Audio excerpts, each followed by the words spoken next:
ហេតុអ្វីត្រូវចែកផ្លូវត្រឹមនឹងធ្លាប់ស្រមៃ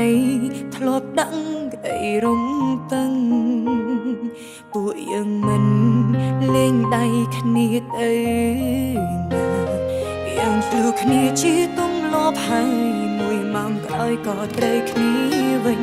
មិនដែលដល់ថ្នាក់ត្រូវប្រេងឆាតែលើកនេះស្លុតចិត្តមែនទេព្រោះមិនមែនដូចមុនទេណាដឹងទេថាអូនខ្វល់ណាស់ថ្លៃទោះវាអូនស្លាប់ក៏អូនមិនអាចជឿដែរថាបងអង្គចិត្តព្រួលប្រែរឹងទៅក្បែរអ្នកថ្មីលងខ្លួនឯងបងគ្រាន់ខឹងមួយពេលខ្លីយ៉ាងយូរត្រឹមពី3ថ្ងៃនឹងលេងអីវិញហើយបាត់ទៅអូនចាំផ្លែគ្រប់វេលាគួរក្បាលលេងដល់កាគិនពីបងគ្មានស្បែ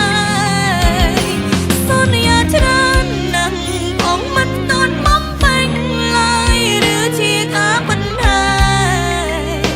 បងចាំបែកអូ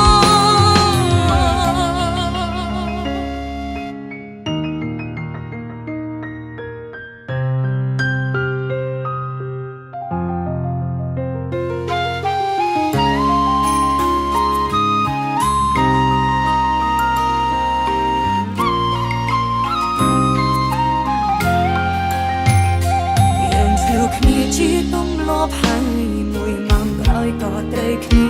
វិញមិនដែលដល់ថ្នាក់ត្រូវប្រេងឆាតែលើកនេះស្លុតចិត្តមែនទេព្រោះមិនមែនដូចមុនទេណាដឹងទេថាអូនខ្វល់